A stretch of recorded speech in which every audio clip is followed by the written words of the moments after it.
Hi. Long time. I know. How are you? Good, good. How are you doing? I'm doing well. I'm doing well. Um, yeah, it's lovely to speak to you. It's lovely to see you. Same here. It's really good. It's been such a long time. I think been maybe 10 years. Yeah, it would be about 10 or 11 years. Yeah, Yeah, that's yeah, right. yeah. It was Christmas 2009. Yeah, so that's, yeah, 11 years now. Yeah, that was in Singapore. Yeah, So yeah. So the show today, I'm going to be asking you about your art. okay. It Yeah, started recording, so I'll just go on with it and yeah, uh, and get to it. So Lakshmi, you're a Singaporean who grew up in Kabul in Afghanistan during yeah, the 70s and 80s. You're a trained architect and fashion designer. You've taught fashion design and illustration, amongst other things, and you've illustrated books and manuals for the Voluntary Health Association of India and for the World Health Organization. You've been a very, very busy girl, and you've spent a significant amount of time in Europe as well, in the Asia Pacific, studying art and literature and architecture and I said literature, no, architecture and jewellery and design. So welcome to the show, Lakshmi. oh, She thank you. said there, you and I met in Singapore, and we spent Christmas Day together, I think. Yeah, that's right. Yes, yeah, that was lovely. And I remember the Santa that came in, the Yeah. Chinese Santa or something. It's great. It was Yeah, absolutely great, and why not? And I remember as well that you back then even you were making your own stuff, and you were like designing your own shoes and things like that. yeah, yeah. Yeah, I remember some really amazing things that you were doing. So, um, what drew you to fashion design and art? Well, it's, my family is quite artistic, so that really was the main thing. Both my parents, my sisters, all of us are really quite inclined towards the arts. And I always did draw as a child. So right from the age of 2, I would draw absolutely everything. And it wasn't just drawing; it was everything to do with design. I liked making things with my hands. So making Okay. it could be jewelry, it could be little models, posters, anything that had a connection to art was Right. something that I got involved in.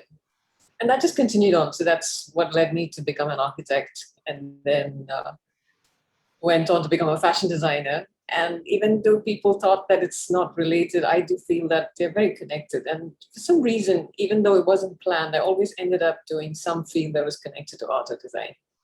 And art just sort of seemed to follow, like, follow along with all the other things that I've done. Yeah. So it was in your blood, really, Yeah, I think so.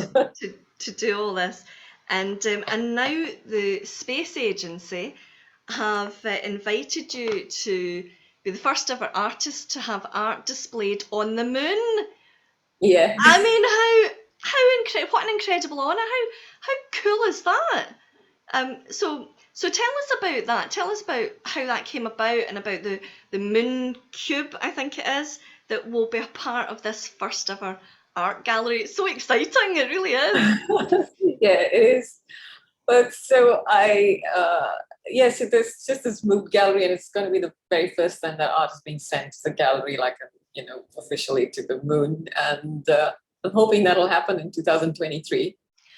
And before that, they're going to send the entire gallery to the International Space Station in February next year. So that's 2022, February. Yeah, it's been great because I started with this series of paintings called the Interaction Series of Paintings, and that just kind of seemed to have a life of its own. It ended up occupying all these different spaces, and in the end, I feel like, yeah, all the way to the moon. So it's been great. Yeah. Wow. Wow. So did you approach them or did they approach you? How did that happen? So actually, there was someone who was following my art, and he said that I should, when he heard what I had to say about the interaction series and all the philosophy behind it, he said you really should put in a proposal, which I did, and I got a very, very positive reaction from them, and they said, "Yeah, this is great. Yeah, you're definitely on." And so then, of course, I had to make the little sculpture, and the sculpture is really tiny. I have it here. It's tiny, yes. Let's have a look. It's just that size. It's It's just a tiny. centimeter. That's tiny because it's expensive to send things to the moon, Oh and yeah. so I had to come up with a design which was based on the interaction series of paintings, and then I had to get it made. I got it made in all kinds of materials because I knew it had to be something that would be able to last its time in space, or survive the conditions on the moon. And so I got it made in titanium, in steel. I had it 3D printed, wire cut, all kinds of different processes, and finally the product is in aluminium. So I also have a second sculpture that is going, and that one is in collaboration with a professor at NTU and his team. So it's kind of like a blend of technology and art. So it's kind of taking on different forms, but it's all based on the interaction series of paintings. Goodness, yeah, and we'll talk about them. Your interaction series of paintings, which are currently displayed in the Raffles Hotel in Singapore. What inspired you to paint these? So actually, it started off as a little assignment in my design school days, and it was something that I found fascinating. It was about creating this little shape using just a single line. And I keep going back to it over the years and go back and say, oh, I have to translate this into a series of paintings. But it just never seemed to happen. But so I come back, work on it, work on the idea behind it. And in the end, I started to make these connections and pick symbols from different parts of the world, different religions, different cultures, and kind of look at parallels, where you find that they're so similar. And there is also, because there's been such a lot of trade and travel in the past, and we don't realize that there has been such a lot of trade and travel. And there's this exchange of ideas. So of course, there's this exchange of symbols, and of course, what you see around you, we all see the same things. We see when you look up at the sky, you see the sun, the moon, and the stars. So we all see the same things, and we all pick up the same ideas.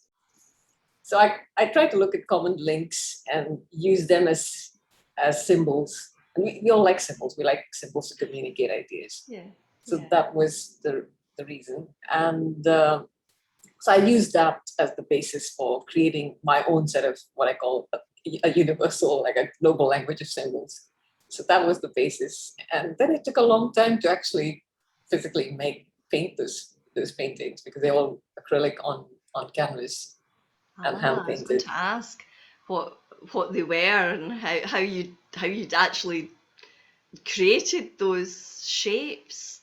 They're so the lines are so I don't know, they're just so it's going to sound strange, the lines are so straight, but how did she actually do that without doing it like almost like digitally? So yes, that's where I've realized that all the different training that I've had became quite useful. So as a fashion designer, I feel like I have this whole idea of how to brand things. Like when you do something, that someone has to buy it. Yeah. And then as an architect, of course, drafting, and I love drafting. So all the paintings are created with straight lines, but they're all angles of 45. So they're either 45 or 90. So there's some multiple of 45. So it's done with a 45-degree set square.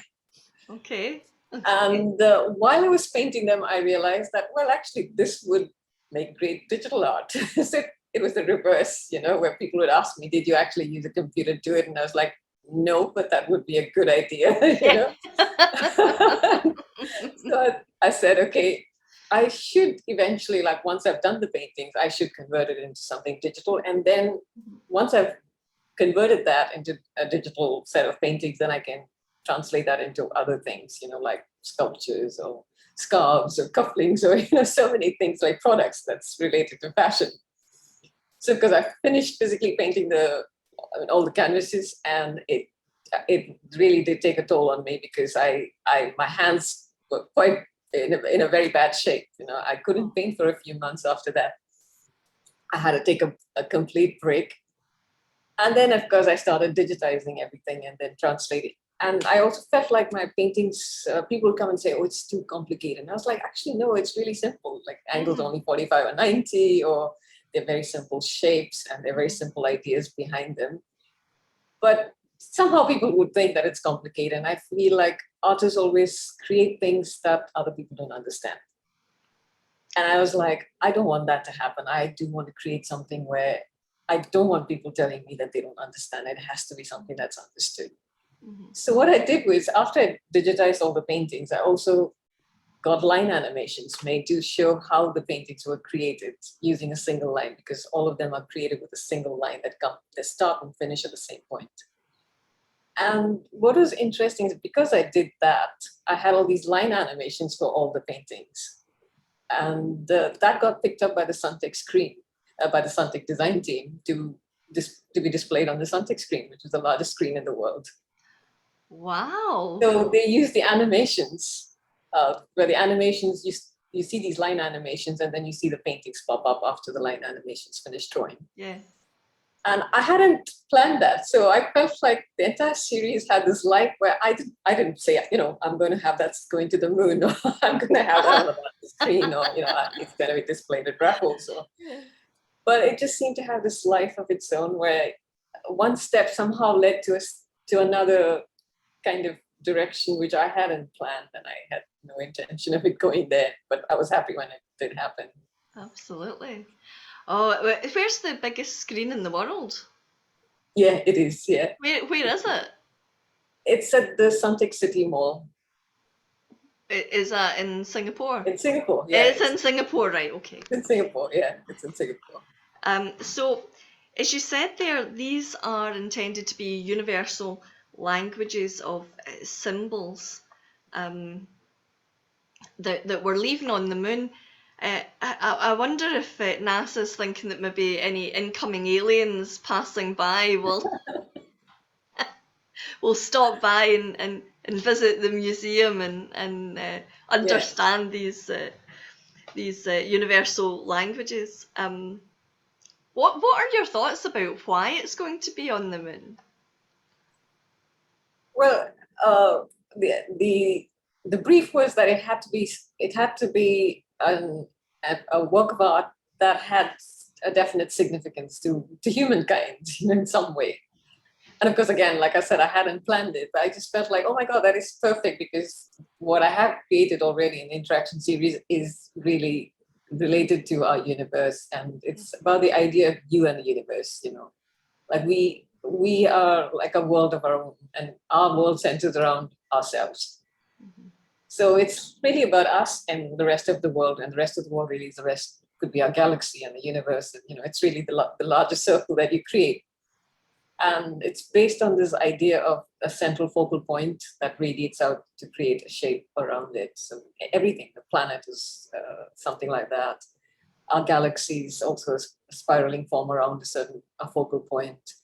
Our solar system is also follows the same concept, where you have all the planets revolving around the sun. So we all are little like planetary kind of systems.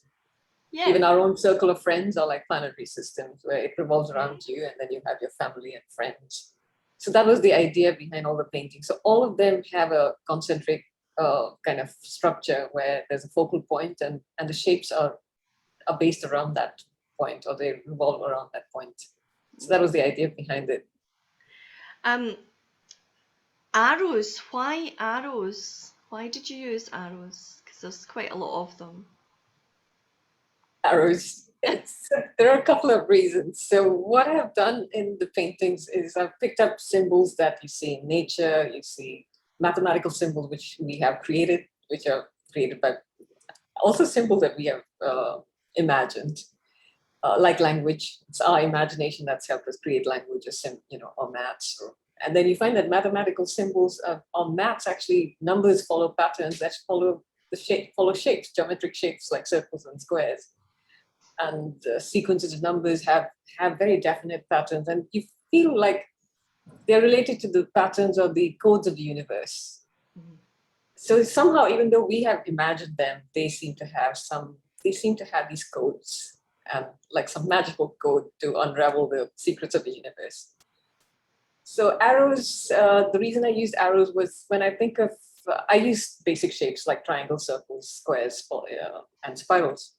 And the smallest polygon is a triangle. And the arrow really is like a triangle. The arrows are triangular headed.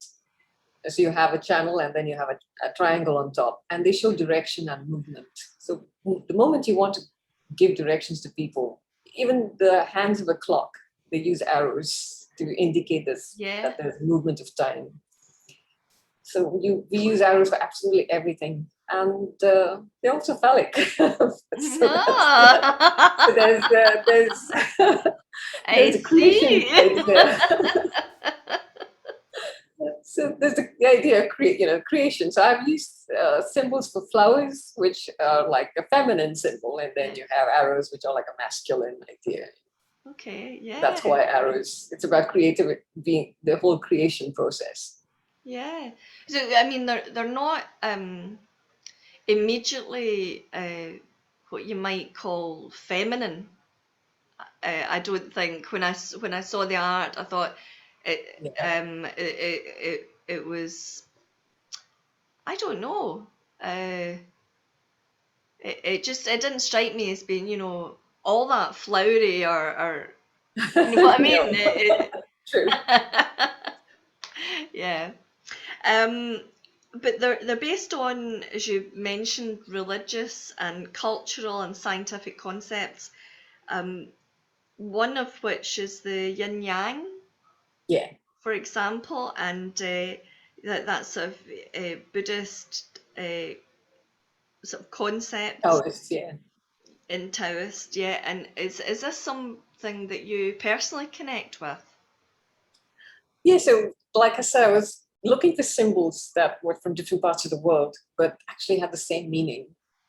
And it was amazing to find that most of these symbols really did have the same meaning. And it's really about numbers. Like when you talk about singularity, because we all, you think of the dot, and that's there everywhere. And a Yeah. central focal point, whether it's a rose window or it's the wheel, it's got a spoke and it's an axis or a central focal point. And that's true with the yin and the yang. And there's also the mandala that I've used, which is a very Hindu Buddhist, actually it's both Buddhist and Hindu concept, but it really is a universal concept where you find mandalas everywhere. A wheel is a mandala, a flower shape is a mandala, a labyrinth form is also a kind of mandala. So the yin and the yang has this idea of duality in it, where you have the male and the female, which is again about creation. Mhm. So you have black and white, they're opposites, and it's divided by a waveform. And what is interesting about the waveform is that you've got the crest and the trough. And if you do not have the crest and the trough, you get a straight line, which means that there is no wave. It doesn't exist. So you need opposites for there to be a balance, and they are interdependent on each other. So that's the idea behind the yin and the yang. And all my paintings have got two sides because it's divided by a single line. So you've got a positive side and then you've got the negative side, just like the yin and the yang. I didn't want a direct translation of the yin and the yang where I pick up the shape and just plaster it on my painting. I wanted the idea behind it to be used. So each painting has got the negative and the positives. You got arrows, like one set of arrows which go in one direction, another set of arrows which are negative that go in the opposite direction. So that's all of the paintings have that idea in it. But one cannot exist without the other. Okay. And racial harmony seems to be a factor in your work as well. Uh, why did you want to? I mean, it seems quite obvious, but was there any particular reason that you wanted to include this idea? Well, I think to a large extent, it's probably got something to do with my upbringing because, like at home as well, like social issues was something that was always talked about, and and growing up in Afghanistan, we actually got to meet people from all over the world, and I found that a really enriching experience because you find that I didn't really see people as very different. I actually saw everyone as quite very much the same. But it was interesting to, see how each people from different parts of the world, their customs and their dress sense, and I think that did have an influence on me. That yeah, actually, we have such a lot in common, and in fact, not that much is very different, really. And that, and of course, the fact that race is obviously always discussed and analyzed, and and it is the source of all a lot of problems in the world. The racial divide or the religious divide. It's what creates. It's really what creates all the problems that we see. So I wanted to include that, but in a way to bring in all the common elements. That's why I used all these religious symbols where you have the Buddhist idea, but it's also Hindu, but it's also Islamic, and it really could be anything. It could be American, Indian, Australian, or it could be from any part of the world. So all the all the images that I've picked up as inspiration.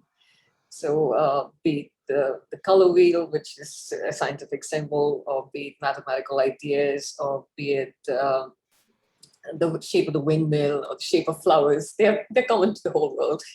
Like flowers don't just grow in the East, they grow everywhere.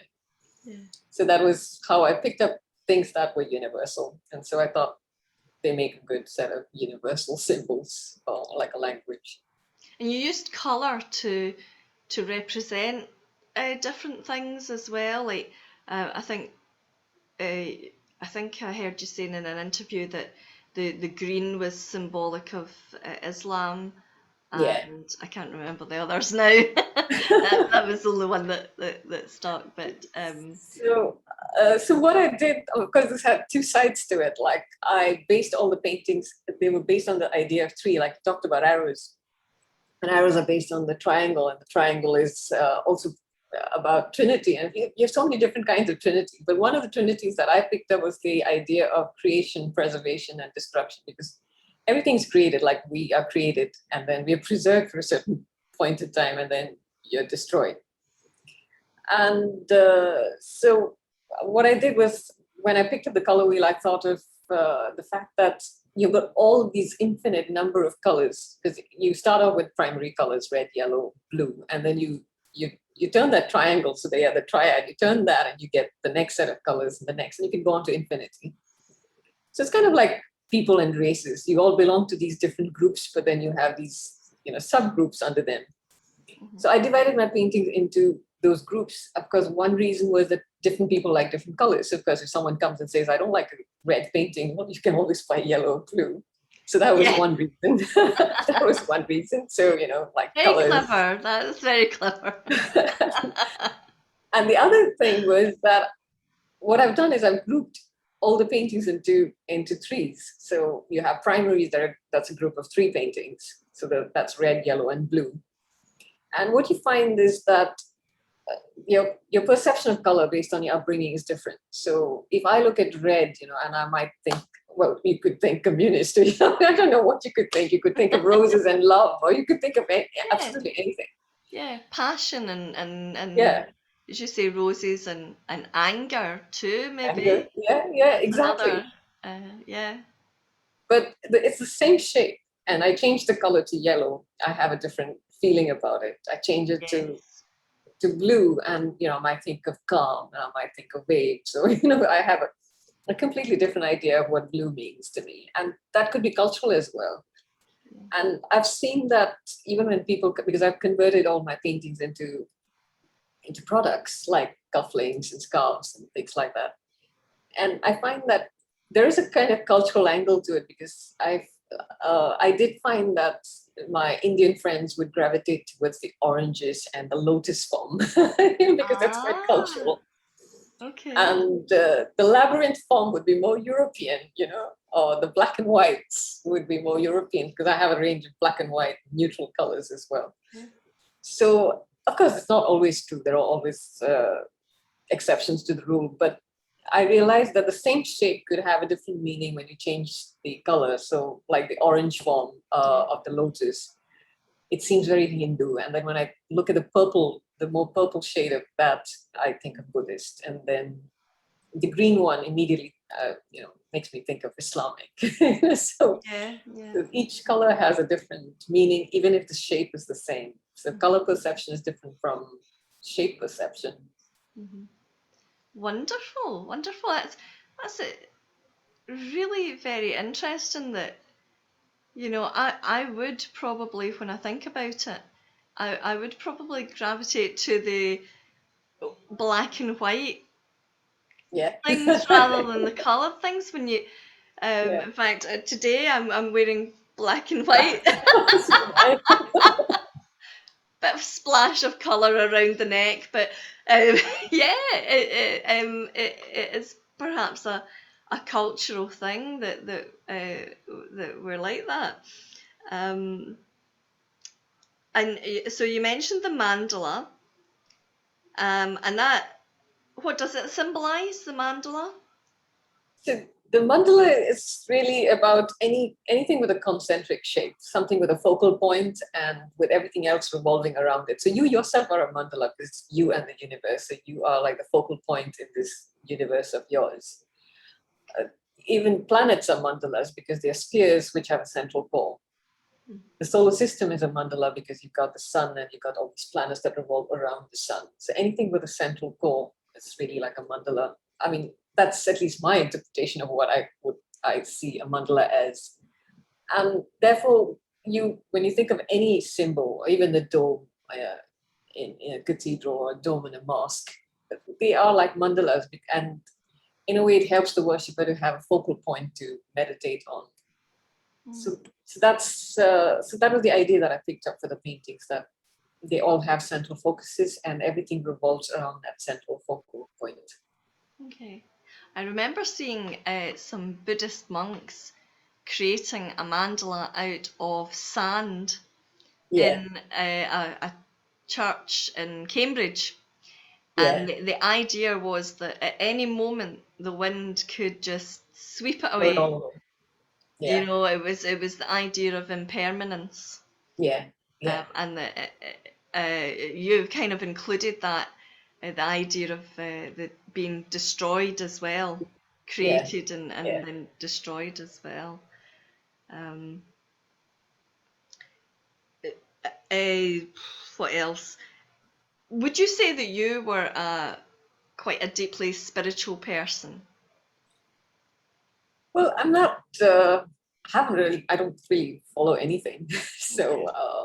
I kind of follow my instincts. I think that's about it. That's a good But thing. other than that, yeah, no, I just find it fascinating to see how different people interpret different things and follow different philosophies. I just find looking at, I think being an observer is more what I what I am. Okay. Uh-huh. Okay. Um, so have you ever used the mandalas to meditate or anything like that? Because that's Not really, no, no. nothing like, you don't do any sort of No. meditation, or I don't know. You come from India. You're supposed to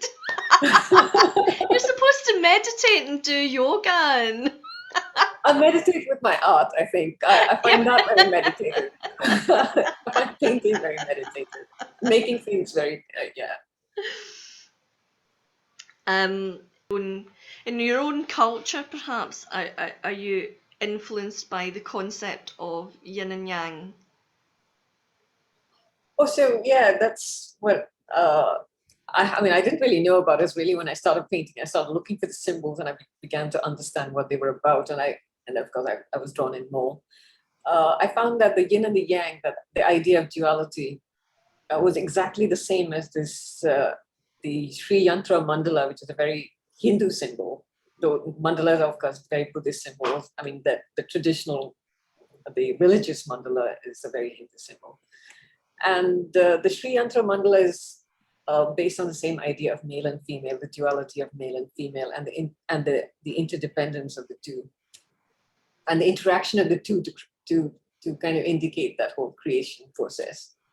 And that's really what the yin and the yang is also about. Even though they look completely different, the underlying idea is the same, and it's the same thing for the hexagram of the Star of David.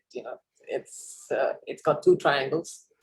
Mhm. The upward pointing triangle is the male and the downward pointing triangle is the female. And that's the same concept in the Sri Yantra mandala, which has got a series of male and female triangles that interact with each other. Till and the last one, apparently, the last female triangle interacts with the dot or the non-existent form.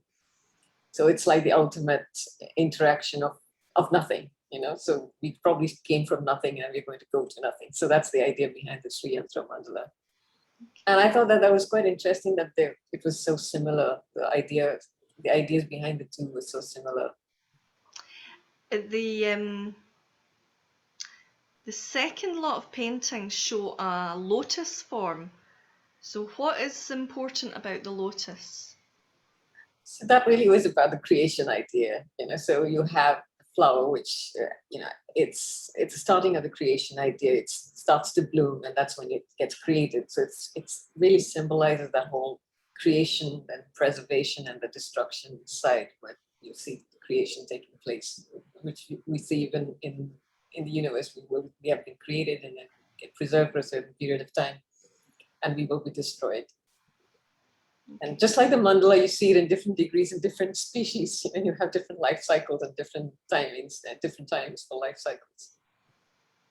Okay. That's why flower. Right. And then you've got the windmill paintings. Yeah.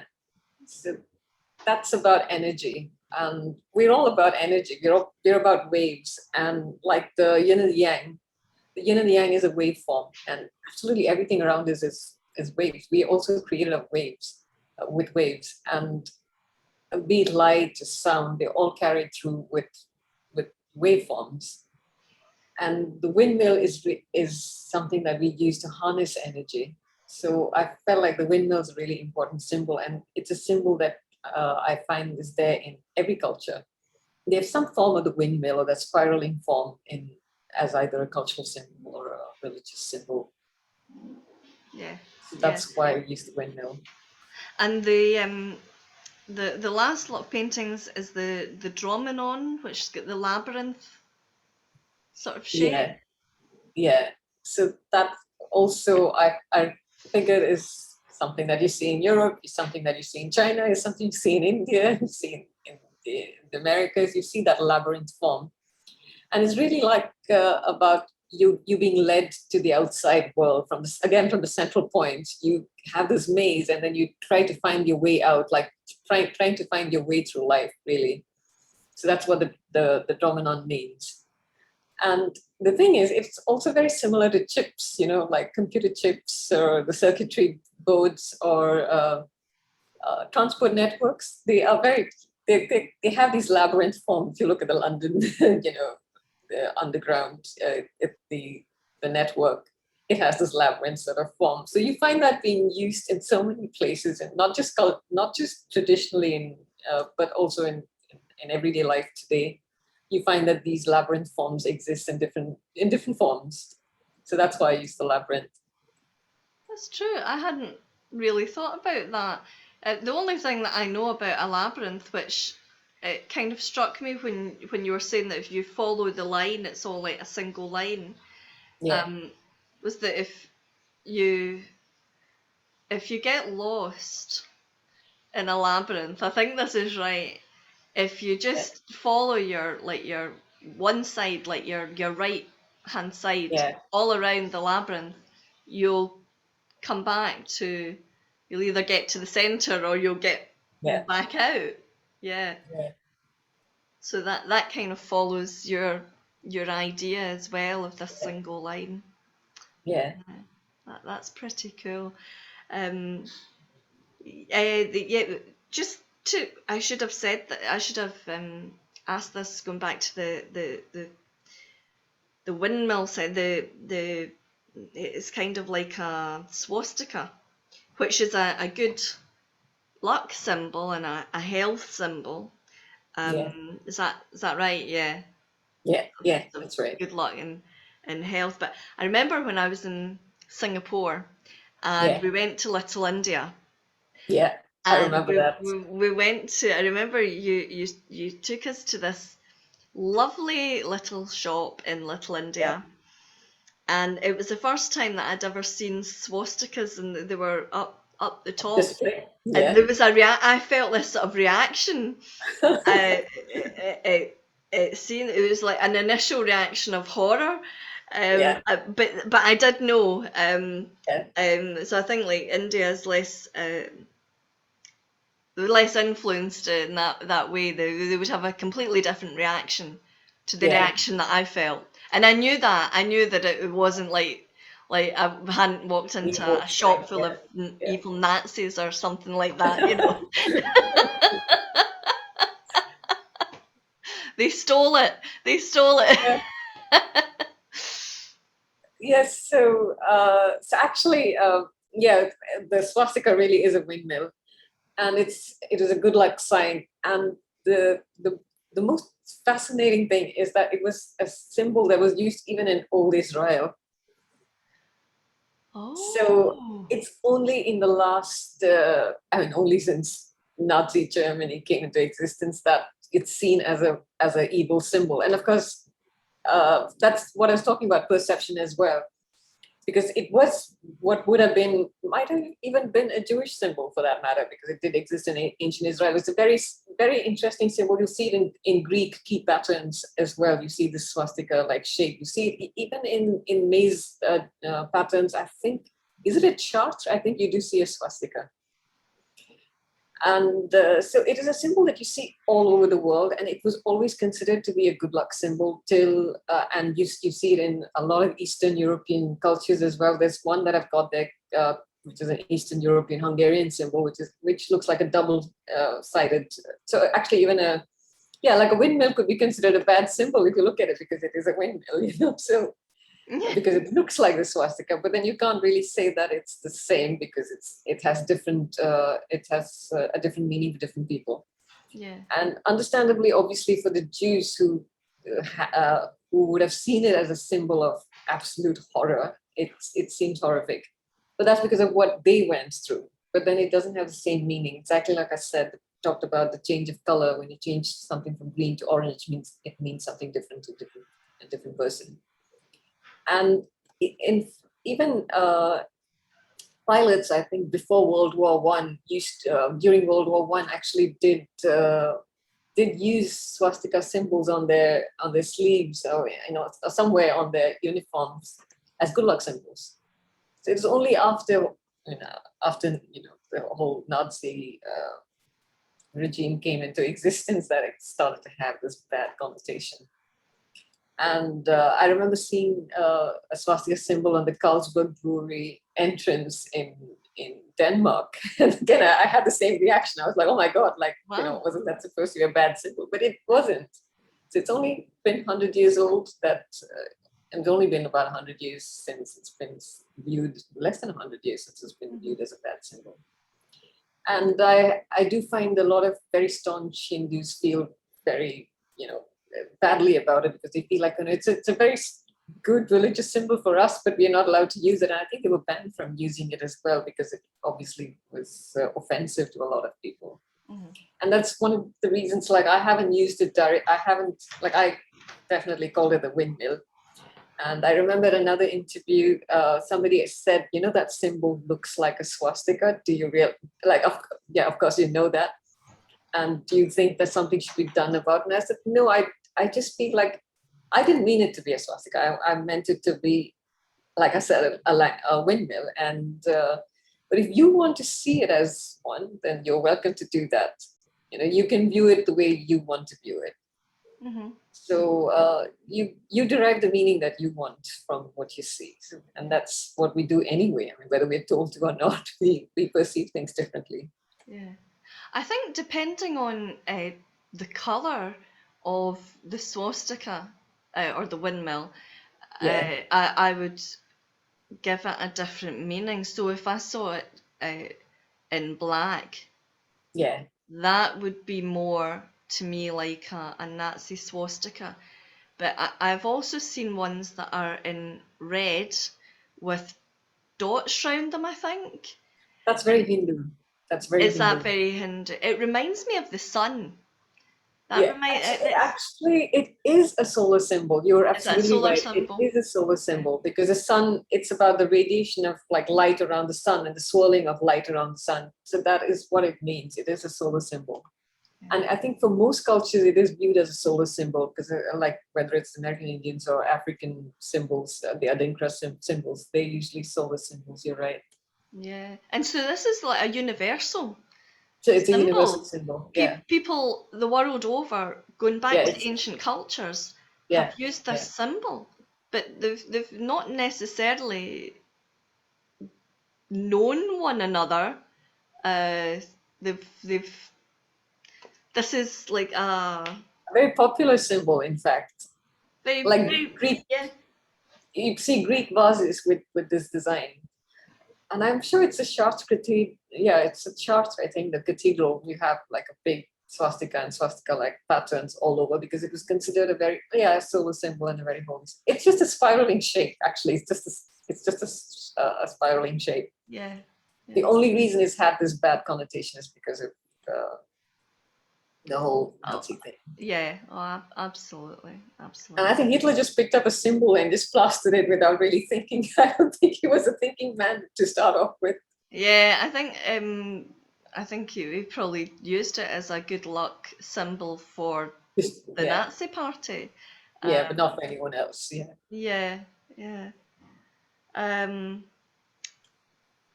yeah, so the colour wheel, we've talked about that, represents the colour wheel represents the races of humanity, is that right? Yeah, yeah. It's like the infinite, it's also interactions, like you have, and yeah, races as well. Like one person interacts with the other, and even creation, because you interact and then you produce another set, and another set, and you get this infinite number of people or colors. Hmm. Yeah. And races as well. We're all different colors. Yes, absolutely. Good point. Your art has quite a 3D effect too. Was there a particular reason why you wanted it to have that? Yeah, because I I did want to highlight the negative and the positive side of the painting. So one where there's no, it's like the void and the what exists and what doesn't exist, so the existent and the non-existent shapes. So you find that it's like the positive side really defines the shape of the negative space or the void, which is why I wanted it to look 3D. Okay. Yeah. Yeah, it's very cool. And at the bottom of the painting, that the picture that's been displayed, I saw there's this like little miniature at the bottom, and you can shine light through it Yeah. too. That is so cool. Tell us about that.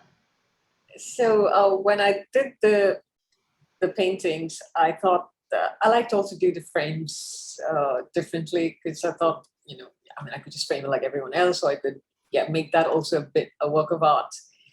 And for the interaction series of paintings, I created these frames around them where all the four corners, like the four corners of the world, so in the Okay. ancient Yeah. concept of the four corners of the world. So I have these 3D plugs, and all the plugs actually are the same shape as the shape on the painting and the same color as well. So if I have, say, the primary blue painting, then the primary blue painting will have a frame with four plugs on the four corners, which are also the primary blue shape. And that was one way of making sure that, yeah, one, it's not so easy to replicate the painting for anyone. And two, it's like, yeah, it's a unique way of framing it as well. Like, and it has the idea of the four corners of the world. Very, very, yeah. Um, and as you've said, you also make jewelry out of your art, and scarves, and um, what else did I say? Placemats, I think too. Yeah, It's yeah. like you've got Chocolates. everything, everything. Yeah. So is this your own jewelry you're wearing Yeah, it today? is. It is. Yeah, it is. It's lovely, really Oh, lovely. thanks. Yeah. So as well, so I've said that, as well as the pictures and jewellery, is there anything else that your artwork is on? Is there anything that I've not mentioned that your artwork is on? No, like you said, you asked me about it being like when I translated that into things like jewelry and carpets. I've called it the interaction series of paintings, and I wanted it to interact with people in by not just hanging on the wall, but in different ways. So, like when you wear a piece of jewelry, or you sit on something, or you actually walk in something. So, like shoes, so you're interacting with the work of art in so many different ways. So it's really like interacting with using all your senses to interact with the art. So it could be audio, it could be something that's tactile, it could be something that's visual, so something that you wear, something that you're surrounded by. So in different ways, I wanted it to be art that would interact with people in different ways. You've really created something very unique with this. You really have. It involves so many different ideas in such a, well, what initially would seem to be quite a simple design. But there's so many ideas in there.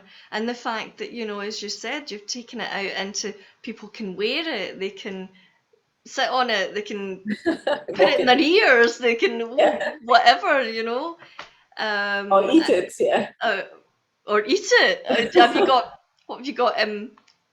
Chocolates made of the design. I was thinking of doing that, because I was thinking it has to be about all the senses, so interact in different ways, use technology as well, where I just don't think of it as a static shape or something that I use paints to create on canvas, but use technology or collaborate with people, which is what I'm doing right now. I'm collaborating with some of the universities here, so I've got one collaboration with a professor at NTU, and so that's he brings in the technology element and I bring in the art. So I'm looking for collaborations where I can use technology and marry that with art, and then of course interact in different ways. Goodness, I can't wait to hear what you come up with and next. So what is next? What's the next step for you? What's the next project? So it's like I've been continuing with the interaction series because I feel like it's almost like it's got a life of its own, it's almost like this individual that has a life of its own.